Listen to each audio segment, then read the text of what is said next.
What's up, faithful followers? We got a special guest here today. Scotty, say hello to the camera. Nope. All right, we're still kind of working on that one. A new trick for an old dog. It's okay, we're trying. So let's get right into it. This is week 6, and what I thought was going to be a pretty uneventful week because I've gotten through what I thought were most of the hurdles with this experiment. Turned out to be a rather large hurdle. So get a haircut from my old roommate Osagi, and he lives on the east side of town. I can't bike over there, and normally if I can't get access to our car, backstory, my wife and I only have one vehicle, so if she needs it for the day, then I'm just stuck on my bike or I'm lifting around. So on this particular Wednesday, didn't have the car, needed a lift to get my haircut. However, I was thinking through the day and realized that while I can get a lift from my computer, I cannot call a Lyft from my watch or an Uber or any other ride hailing app. When I search for Uber on the watch app store, Cabify comes up and a couple other international options, but nothing that exists for the US and specifically Austin, Texas.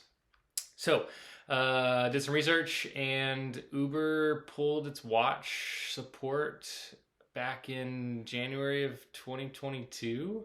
So I'm like a year and some change past when they did that. Really unfortunate.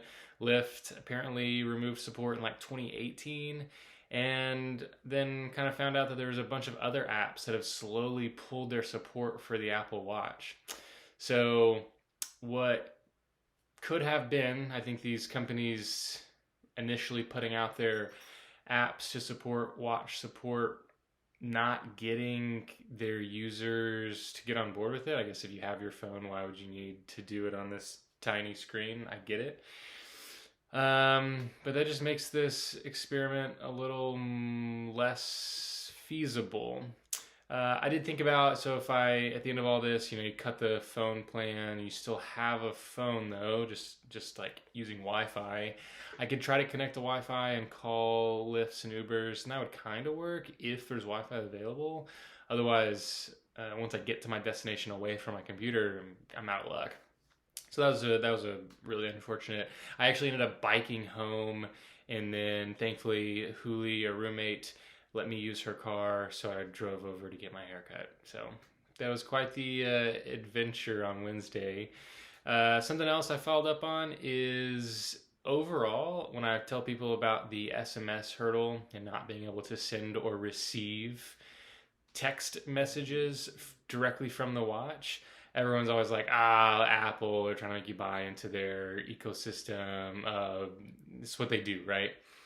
But doing some research into the Galaxy Watch, the Pixel, like any other smartwatch with cellular support, they all have the same issues. None of them can send or receive text messages without a phone. So this is not just an Apple thing. This is, it seemingly is the actual hardware limitation of these smart watches. Companies, manufacturers don't want to put the modem directly in the watch due to size and power consumption, is what I've continuously gone back to. If there are any really tech savvy people out there who actually understand the software and hardware side of things, please reach out to me. Let me know. It'll be very enlightening, and I'll share that with you viewers. So yeah, that's week 6. Can't get Lyfts or Ubers or ride sharing directly from the watch. So Lyft, Uber, if you happen to watch this, please bring your watch support back. That'd be awesome. Thanks. We'll catch you in the next one.